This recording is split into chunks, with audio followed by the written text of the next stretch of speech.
The sun streamed through the stained glass windows of the old chapel, casting colorful patterns across the rows of white chairs.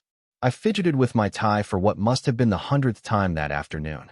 Weddings always made me feel a strange mix of emotions. Happiness for the couple, of course, but also a lingering sense of loneliness that I couldn't quite shake. My name is Alex, and at 32, I'd attended more weddings than I could count on both hands. Always as the perpetually single friend who danced with the elderly relatives and helped clean up afterward. This particular Saturday in June was Ryan and Melissa's big day. Ryan had been my roommate in college, and despite our different paths after graduation, we'd remained close. I was genuinely happy for him. Melissa was wonderful, and they complemented each other perfectly.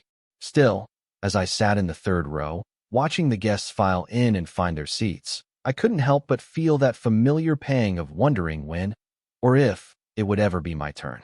The usher was leading another guest to my row, and I scooted closer to the aisle to make room.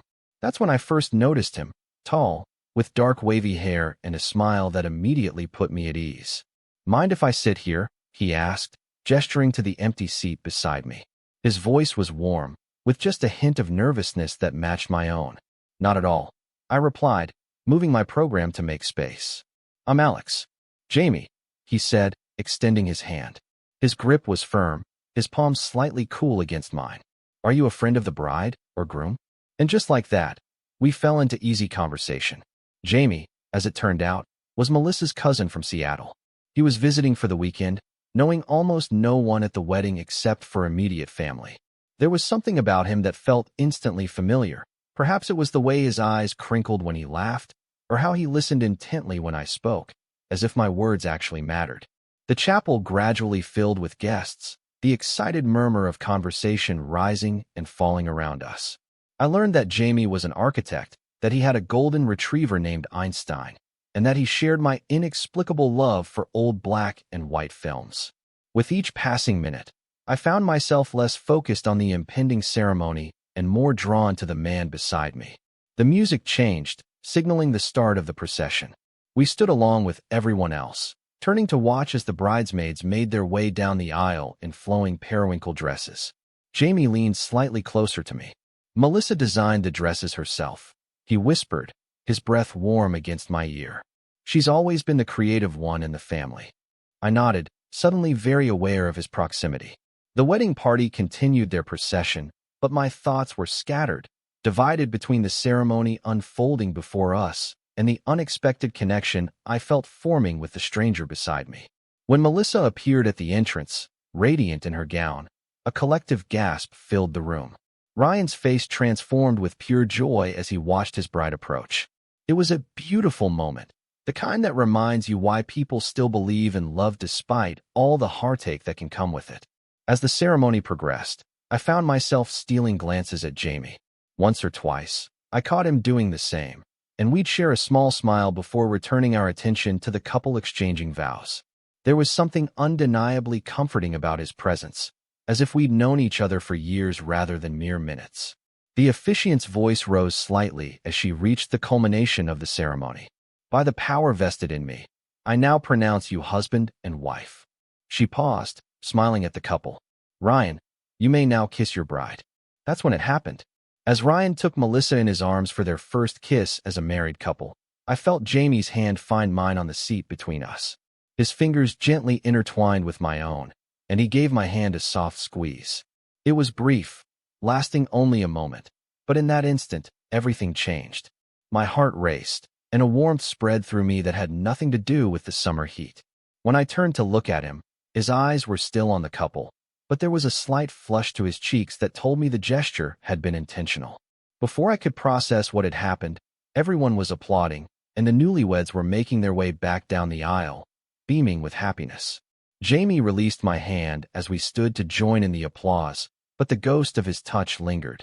I tried to read his expression, to understand what that moment had meant, but the crowd was already moving, filing out of the chapel for the reception to follow.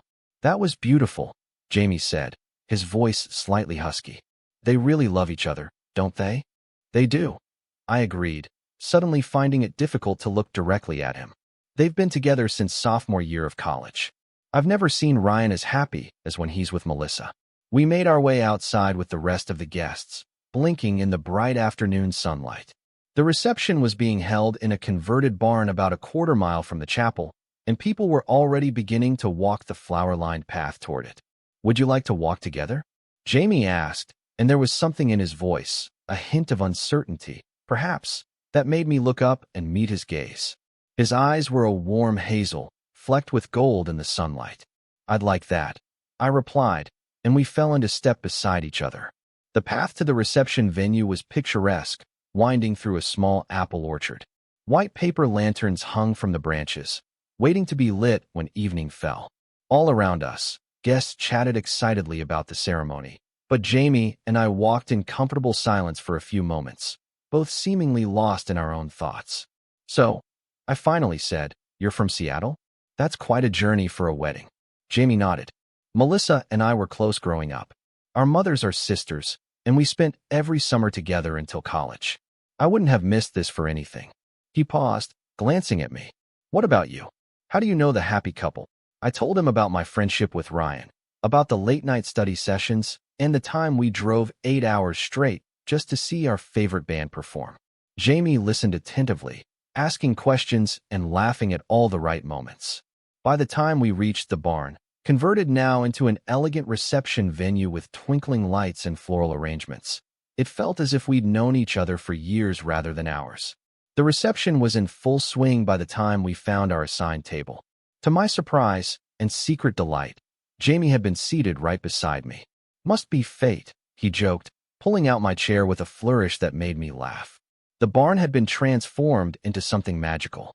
Strings of fairy lights crisscrossed the ceiling, casting a warm glow over everything. Long tables draped in white linen were adorned with centerpieces of wildflowers and candles. At the far end, a band was setting up, the soft sounds of their instruments being tuned, creating a pleasant backdrop to the hum of conversation. Dinner was served, a delicious farm-to-table meal that had everyone at our table groaning with appreciation. Jamie and I continued our conversation, discovering more common interests and shared experiences. He told me about his work designing sustainable buildings, his eyes lighting up as he described a recent project involving a community center built entirely from reclaimed materials. "It's about creating spaces that bring people together," he explained, gesturing with his hands in a way that I found endearing. "Architecture isn't just about the building itself. It's about how that building makes people feel, how it facilitates connection." "That's beautiful," I said, meaning it. "Most people don't think about buildings that way." He smiled, a hint of shyness crossing his features. "Sorry, I tend to get carried away when I talk about work." "Don't apologize," I assured him. "It's refreshing to hear someone so passionate about what they do." The clink of silverware against glass interrupted our conversation as the best man rose to give his toast. Jamie and I turned our attention to the head table, but I remained acutely aware of his presence beside me. The subtle scent of his cologne, the way his shoulder occasionally brushed against mine. After the toasts and the cutting of the cake, the band began to play in earnest. Ryan and Melissa took to the floor for their first dance, moving gracefully to the melody of "At Last." Watching them, I felt a surge of genuine happiness for my friend, who had found someone to share his life with. "They move well together," Jamie commented, his voice low enough that only I could hear. "They've had practice," I replied. Ryan took dance lessons for 3 months before proposing. He wanted their first dance to be perfect. Jamie's expression softened. "That's dedication." As the song ended, the band invited other couples to join the newlyweds on the dance floor. All around us, people were rising from their seats, partners hand in hand as they moved toward the music. Jamie turned to me, a question in his eyes. "Would you like to dance?" My heart skipped a beat. In that moment, I realized how much I wanted to say yes, how much I wanted to feel his hand in mine again. But uncertainty held me back. "I'm not sure if." "It's just a dance," he said gently, though we both knew it wasn't. "Not really." I took a deep breath. "I'd love to." The dance floor was crowded now, couples swaying to the slow rhythm of the music. Jamie led me through the maze of people until we found a small space near the edge. When he turned to face me, there was a moment of awkwardness, a brief hesitation as we negotiated the logistics of who would lead. "May I?" he asked, extending his hand. I nodded, and then his arm was around my waist, his other hand clasping mine. We began to move together, a bit stiffly at first, but soon finding our rhythm. The initial awkwardness melted away, replaced by a comfortable synchronicity that felt surprisingly natural. "You're a good dancer," I said, trying to keep my voice casual despite the racing of my heart. "My mother's influence," he replied with a smile. "She insisted both her children learn to dance properly. Said it was an essential life skill." "Smart woman." "She is," Jamie agreed. "She also taught me that life's too short not to be honest about what you want." His eyes met mine, and in them I saw a question, or perhaps an invitation. The music shifted to something slower, more intimate. Around us, couples drew closer together. Jamie's hand tightened slightly at my waist, and I found myself stepping nearer, closing the space between us until I could feel the warmth of his body against mine. "Alex," he said, my name a soft murmur against my ear. "That moment during the ceremony, when I took your hand." "Yes." My voice sounded strange to my own ears, tight with anticipation.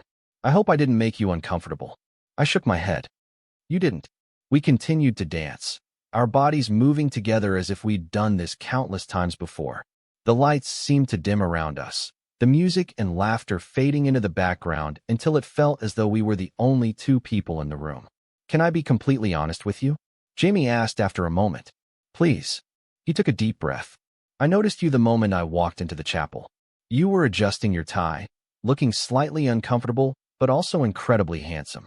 And I thought to myself, please let me be seated next to him." His confession hung in the air between us, vulnerable and brave.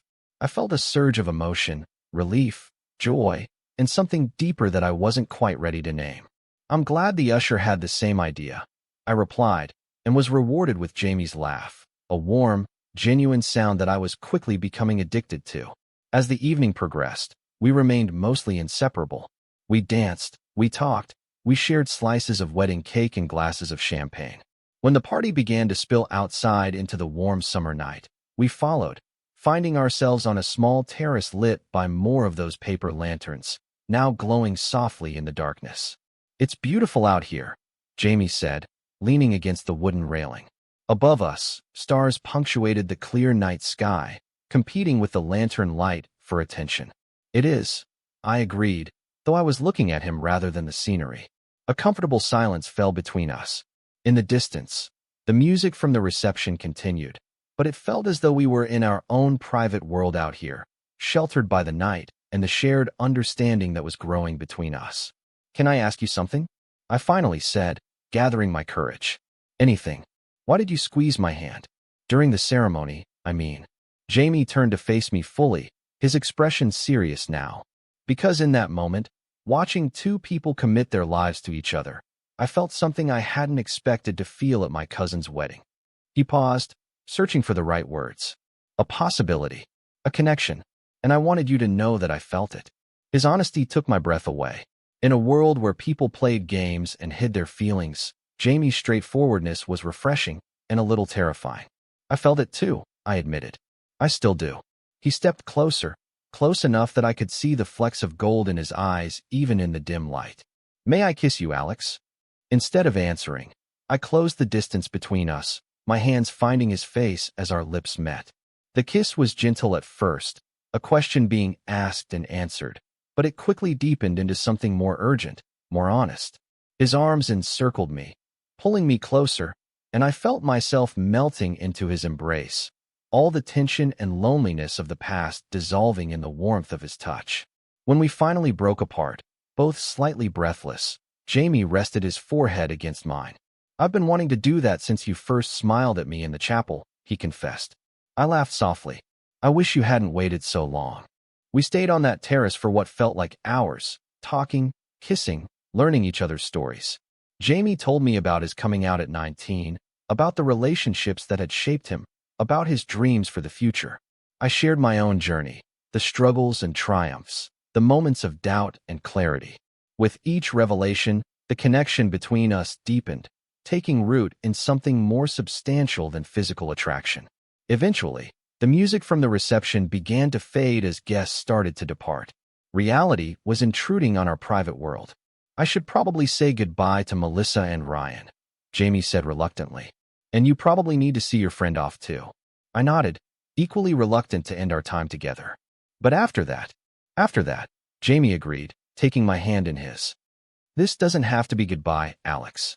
We rejoined the reception, now winding down to its final moments. Together, we congratulated the newlyweds, who exchanged knowing glances when they saw our intertwined hands. Ryan pulled me aside for a moment while Jamie spoke with Melissa. Looks like my wedding worked out well for you too, Ryan said with a grin, nodding toward Jamie. I couldn't help but smile. It might be a bit soon to say, but yeah, I think it did. I'm happy for you, Alex. You deserve someone special. As the reception came to its official close, with the bride and groom departing in a shower of rose petals and well wishes, Jamie and I found ourselves standing in the parking lot, reluctant to part ways. My flight back to Seattle isn't until Monday, Jamie said, his fingers still laced with mine. Would you like to have dinner tomorrow night? I'd love that, I replied, feeling a warmth spread through me that had nothing to do with the summer evening. He smiled, that same smile that had first caught my attention hours ago. Good, because I'm not ready to say goodbye to you yet, Alex. Then don't, I said simply, and pulled him close for another kiss, not caring who might see us in the dimly lit parking lot. Later that night, as I lay in my hotel bed replaying every moment of the day, I couldn't help but marvel at the unexpected turn my life had taken. I'd arrived at the wedding alone, expecting nothing more than the usual mix of happiness for my friend and quiet longing for something of my own. Instead, I'd found Jamie, or perhaps he'd found me, and in the space of a single day, everything had changed. My phone buzzed with a text message. It was Jamie. Just wanted to say goodnight, and to make sure today was real. I smiled as I typed my reply. Very real. And just the beginning.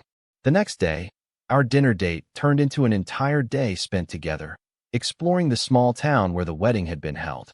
We walked along the river, had lunch at a local cafe, and talked for hours about everything and nothing. By the time evening came, it felt as if we'd known each other for years rather than days.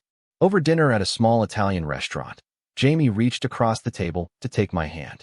I have a confession to make, he said, his expression serious. My heart skipped a beat. What is it? I'm falling for you, Alex. I know it's fast, probably too fast, but I can't deny what I'm feeling. Relief washed over me, followed by a surge of joy. It's not too fast if I'm falling too, I replied, squeezing his hand. His smile in that moment was something I knew I would remember for the rest of my life. Pure happiness, without reservation or doubt. The next morning came too quickly. I drove Jamie to the airport, both of us quiet as we contemplated the distance that would soon separate us, Seattle and Boston, nearly a whole country apart. This isn't goodbye, Jamie said firmly as we stood at the security checkpoint. It's just, see you soon. See you soon, I echoed, trying to believe it. He kissed me one last time, a promise in the pressure of his lips against mine, and then he was gone, disappearing into the crowd of travelers. In the weeks that followed, we talked every day, phone calls, video chats, text messages that stretched late into the night. We learned each other's habits, shared our daily triumphs and frustrations, and gradually built something that felt increasingly real despite the miles between us. 2 months after the wedding, Jamie flew to Boston for a long weekend. Seeing him walk through the arrival gate, his face lighting up when he spotted me, confirmed what I already knew in my heart. This was something worth fighting for, worth any amount of distance or difficulty. That weekend, as we walked along the Charles River hand in hand, Jamie stopped suddenly and turned to face me. I've been thinking, he said, a hint of nervousness in his voice. My firm has an office in Boston. They've been asking if I'd consider transferring for a while now. My heart raced. Are you saying?